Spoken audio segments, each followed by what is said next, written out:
Welcome back to the P7 podcast, episode 5. I am your host, Josh, joined by co host Maxi. How are you, mate? Not too bad yourself. Very well. Another big week ahead, actually, in the world of golf. Yes. I'm pumped. I don't know if you are, but yeah, Yeah, always exciting for a major tournament, yeah, absolutely of amped course. to see this. Going to kick off with a little recap on the tours this week. Um, so, PGA Tour had the Safeway Open. It felt like we wound back time a little bit, Jakey. He had Stuart Sink win it, of all people. Um, Stuart Sink birdied the 18th to win by 2 shots. Harry Higgs in second. Um, Stuart Sink finished 21 under the card for the week. Um, and Harry Higgs 19 under. I don't know about you, but I am so sick of seeing these courses. like for, Yeah, for Stuart Sink I, to come out and shoot 21 under for a week for 4 rounds of golf is pretty brutal. occasionally you like to see him just making birdies everywhere, but for the most part, and we've spoken about this a few times on the podcast, but I think we want to see courses really. Yeah, absolutely. And that's why I'm looking forward to this week so much, Yeah. which we'll get into a bit later on. European Tour had the Portugal Masters this week at Dom Pedro Golf Course. Interesting to see a couple of the guys from the US Open field played that. So Tommy Fleetwood played it out there. Yeah. Okay. Didn't win, finished third, 3 shots back after a final round 64, so 7 under. Uh, so it looked like he started really striking it well in the last round. But George Kurtzy won by 2 shots, shot a final round 66, so 5 under, and went bogey free, which was good to watch. Um, Yeah, moving on to Korn Ferry Tour. I had the Evan Scholars Invitational this week. We had an interesting event. So Curtis Thompson birdied 18 to win by 1. His first win since he got onto the Korn Ferry Tour about 5 or 6 years ago. So big congrats to him. But in terms of the Aussies, we had Brett Jewett, obviously won last week, tied for 16th with 11 under. Um, and our boy Curtis Luck missed the cut, unfortunately, Jakey. He shot +5 for 2 rounds, um, Mm, which actually puts him outside the top 25. So it takes him down to 26 in the overall standings. yeah, So, it's a little yeah, disappointing. it's a bit concerning, especially with him. He's actually playing the US Open this week, as we've previously spoken about. So, not the form you really want to take into a course like Wingfoot. Uh, No. hopefully, he can turn it around over the next couple of days. Brett Jewett now, after he's tied 16th, is just has moved down one spot in the standings to 19th. So, still sort of cementing that spot, which is good. Um, yeah, they now have 10-day break, obviously, with Wingfoot and the US Open going on. They'll take a little bit of a breather and go back to the Wichita Open at Crestview Country Club in Wichita in 10 days' time. But yeah, looking forward to seeing what the guys coming off the Korn Ferry Tour can do at Wingfoot this week and see if they're up to the task. Yeah. Yep. It'll be a test. Yeah, definitely. No doubt at all. Um, just in a little bit of equipment news. So there was no new releases this week. But I did see something pretty interesting is Tommy Fleetwood, Maxi, has gained the new Oh yes. TSI3 driver from Titleist. Yeah. That's something I think he's used TaylorMades for the most part. Yeah. Um, so for him to put that in the bag's pretty. I mean, it must be all right. Yeah, exactly. I mean, the numbers must be really good and the guys must really enjoy it. I saw it was sort of the most played driver this week at the Safeway I did Open, see that. Yep. which doesn't mean much because obviously your top players are sort of who Yeah. All the define that contractor players. market. Yeah. Um, but yeah, interesting to see that he's such a big name has made the switch already. Yeah, yep. So it'll be interesting to see how many of the other non-contracted players, see if any of them follow. Yeah. Well, I mean, obviously he's not playing this week. He's withdrawn due to injury, but Brooks is the big one. Um, Yeah, we've seen over definitely. the That's who I past, was thinking of. past couple of months, he's switched out of the tailor-made into a Callaway and then switched back to the tailor-made. So that could be a potential get for Titleist if they could get him into it. Yeah, definitely. Um, Moving on. So we're going to wrap that up pretty quickly, just because bigger things to talk about, Jakey. Bigger things, the US Open. Yeah, at Winged Foot, big week for golf. Yep. So second major of the year. Um, so I mean, pretty exciting in the context of this year. Um, Looking at the course, I mean, I'm sure everybody's seen the rough on Instagram or wherever. And you were saying before, Josh, a soft drink can depth Yeah, on. I'm not sure whose post it was, but yeah, essentially the rough just off the fairway or a bit off the fairway is soda can depth. And for the ball to sink to the bottom of that, and It's yeah, not it's not thick rough. The ball is going to the bottom. correct, yeah, It's not and sitting on top. it is going to create some hull. And yeah, I mean, it's going to create some content for us and some good viewership, hopefully. Yeah, But I think that, as we've sort of spoken about in US Opens in past, it's just putting a major emphasis on hitting the fairway. yeah.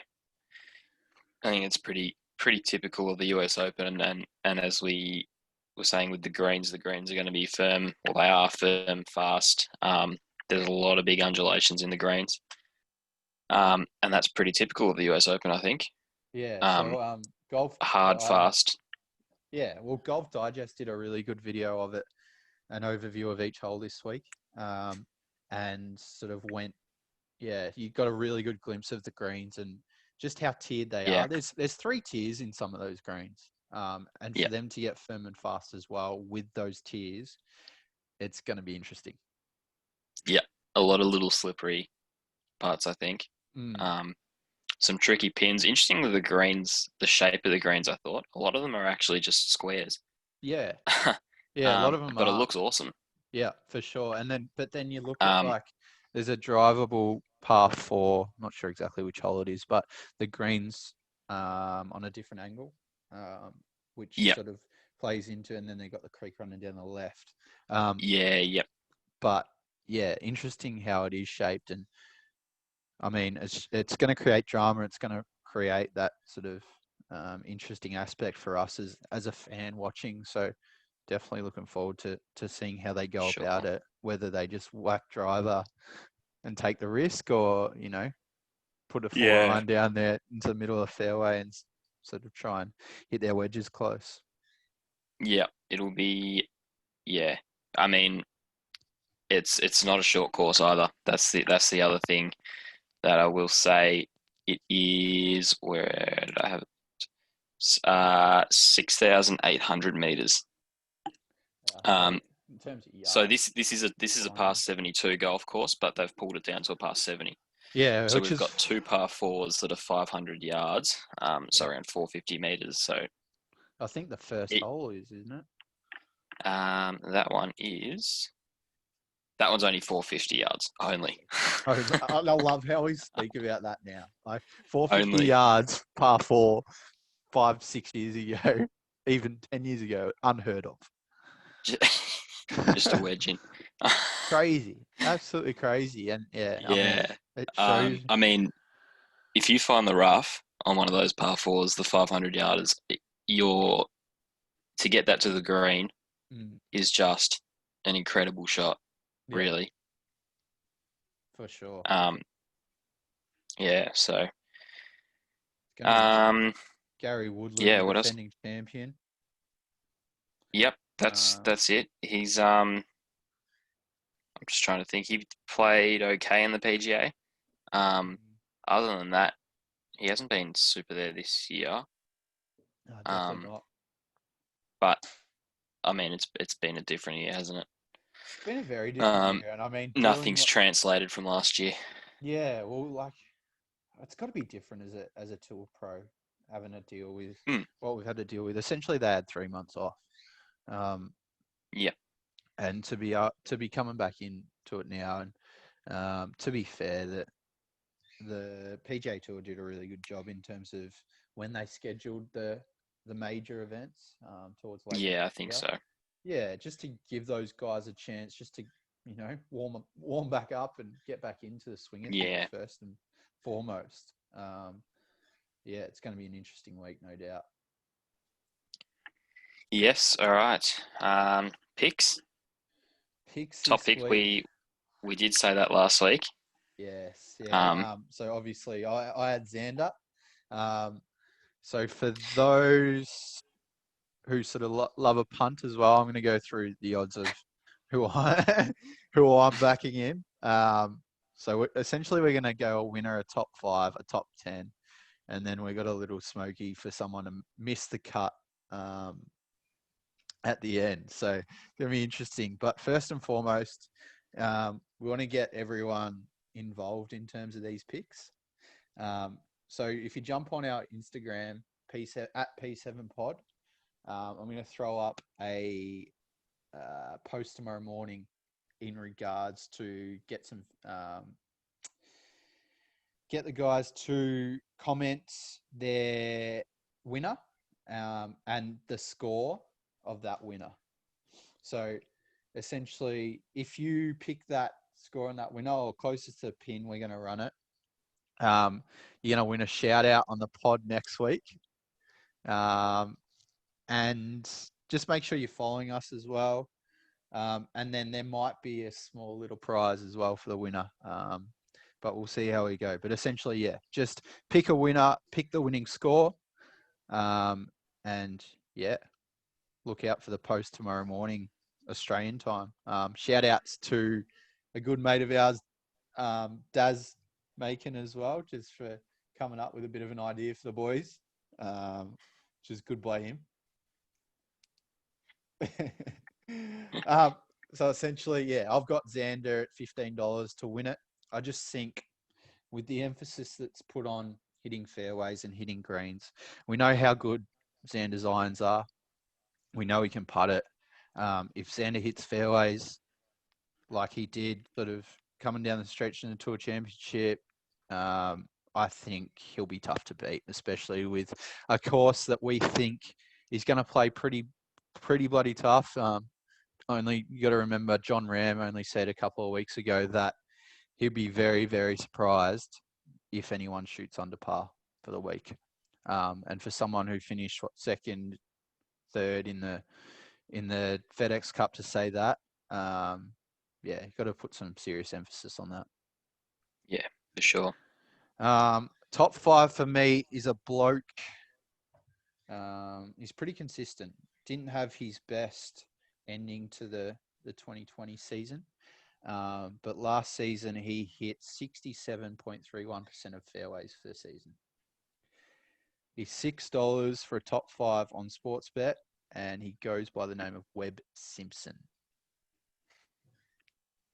I just think Yep, with the I can see it setting up for him.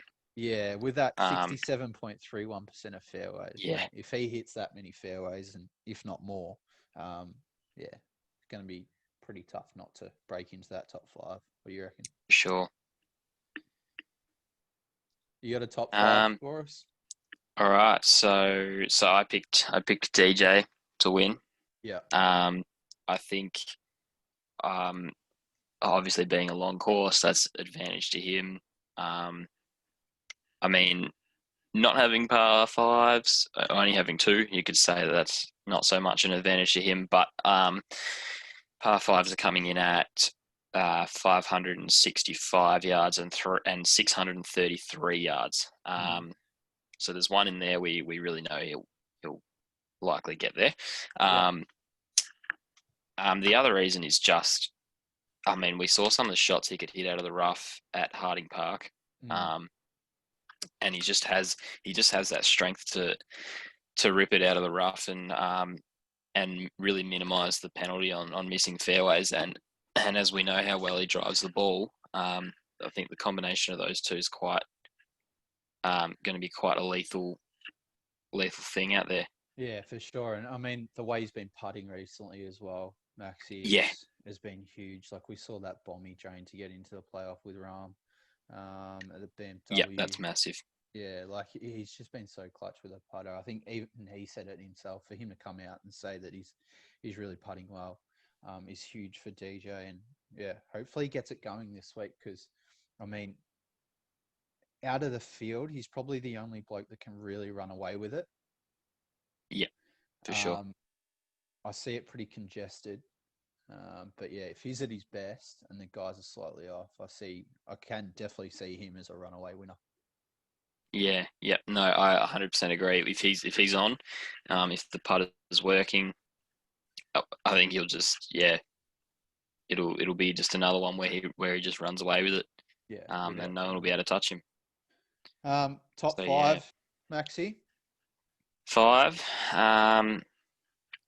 Bit of a tough one. I'm gonna say John Rahm, purely on his consistency towards the end of the season. Safe bet. Yeah.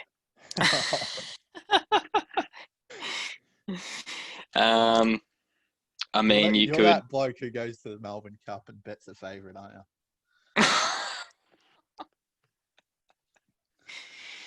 Wow.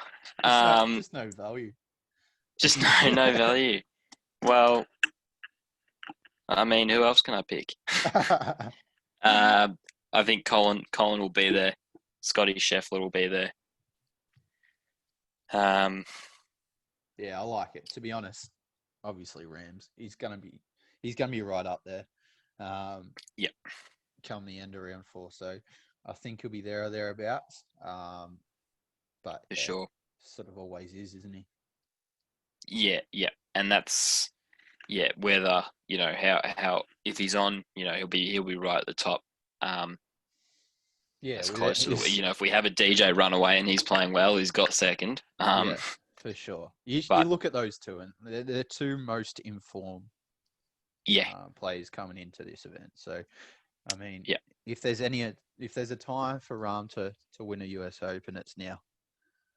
Yeah, that's right. I think, as long as someone doesn't run away with it, I think he's got a pretty good shot. Yeah, no doubt. So top 10, I am going for value here, but I'm sticking with my formula of fairways hit. I just think it's so critical. So my emphasis goes on that again. But for top 10, I'm going with a guy, might surprise you, but he hit 64.58% of fairways last season. Yeah, okay. He's $21 to finish in the top 10. Goes by the name of Joel Damon. Yeah, obviously not a household name, not well known, but for the guys like myself who watch the golf each and every week, he's had a decent season last year in the FedEx Cup standing. So, I just think he's a massive, massive chance to break into that top 10. If he hits, his average of 65% of fairways, then I think no doubt he'll break into that top 10. Yeah, I think you're right. Like you said, fairways hit is just... It's huge. It's just, that's going to be the biggest again this week. And we've seen it a few times this season. Yeah. So, I think that'll be it. Top 10 for you, mate? I'm going to say Scotty Scheffler. Once again, consistency. He's been there. I mean, you think particularly the PGA. Is he even playing? Is he playing? Surely he's playing. I don't know. I reckon that would be tragic. Let me have a look. But yeah, agreed that he's been even the Tour Championship. He was, I think that's just the momentum. We'll have to scratch that one, Max. He's not playing. Far out. Spewing. That's We'll have to pick another there. Oof. I'm going to pick now.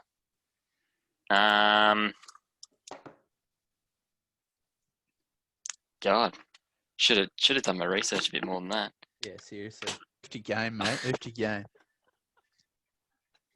Obviously, there's this field this week is huge. So yeah, and the other thing that's going to be interesting to see what happened is the guys who didn't play in the playoffs. Has anyone gone home and changed things around? Yeah, well, you look at Spieth. I mean, he didn't have a good week this week, but can he finally make a move again? Yeah, that's it, and like we said, do you need momentum coming into a US Open? And I think yes. To be honest, yeah, I don't think you can come off an average season and win a major. I just don't think it's possible. Yeah, for sure. Whether you've had a win that year or not, yeah. I mean, Tommy Fleetwood obviously played all right this past week. We've seen him in US Open and the Open as well, playing in those in the league's conditions. Obviously, a little bit different. Yeah, absolutely. But he is there in the majors again. He's always there, isn't he? He's at $4 for a top 10, so they obviously rate him in terms of the money. I reckon that's sort of a pretty decent price for Fleetwood, to be fair. So the other players at $4 on Sportsbet at the moment are Matsuyama, Jason Day, Tyrrell Hatton. So guys that have been right up there of late. So to be fair, I'd be jumping on Tommy Fleetwood at $4 for a top 10 for sure. Yeah. Yeah. So last but not least, we're going someone to miss the cut this week. Maxie, do you want to start us off? Philly Mick is not going to make the cut. Philly Mick. And whose fault is it? It's the USGA's. It's the USGA's.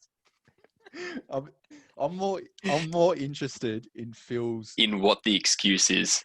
Oh, just in what he says in the press release. I'm more interested in that than his golf game this week. Honestly, I think, but I don't really need to say much more. I mean, I don't know if anyone else saw the $45,000 US bet someone placed on Phil. Yeah, you're not winning your money, bro. I've got a bin next to me desk. And I'm pretty sure I'd be a better chance of getting it back if I just chucked it in there. Yeah, that bloke must make it. To be fair, paying out at 3.3 mil. So if you've got 45 lying around, he's gonna. But I'm sure there's people. Yeah, I'm sure there's people at worse odds that you would look at and go, nah, definitely going to beat Phil. No doubt at all. He's got a bit of a curse against him with the US Open. So yeah, I don't see him making the cut. To be fair, he's at $2.17 to miss the cut. So a little bit of value in there. The cut. Yeah. Okay. Now I'm going with someone a bit different. A bloke who's been right up there. This will probably give it away, but hits it a mile. But not very accurate anymore. He's at $3.15 to miss the cut. Goes by the name of Big Bryson DeChambeau. He's burnt out. I don't think it's even that. I just think with as far as he hits it, that's fine. But when you get to a course like this, where it puts such an emphasis on hitting fairways, and you are going to sacrifice accuracy for distance with this new swing and this new bulk, then I think, it just sort of takes him out of the equation, that's for sure. And I think he will miss a cut, Look, I think he's got the strength to get out of that rough, but you can't. But you're not going to hit green. You're not going to hit greens out of that rough though. Like you'll get it. That's out, the issue. Get it back in the fairway, but at best it'll be green side. But you can't. Yeah, you can't make you can't make birdies really. No. And the green, like we said, the greens are going to be hard and fast. Holding a green from that rough, I mean, unless the pin's at the front and you can bounce it up the fairway, Yeah, it's going to be so hard. it is absolutely. But I'm just looking forward to this week. Obviously, major events are favorite time of the year for sure. Yeah, And yeah, to see this course playing as hard as it is, by the sounds of it, is going to be a pretty decent spectacle. yeah, yeah. It'll be a good one. Another tough course is just like we said, always what we want to see. Definitely. So that about wraps us up this week. Don't forget our little contest. So make sure you follow us on Instagram at P7Pod. Post will go up tomorrow morning, most likely. And pick a winner. Make sure you're following us and give us the winning score. And closest to pin or win. So yeah. Thanks, Maxi. Looking forward to this week. Yes, we'll see you next week. See you guys.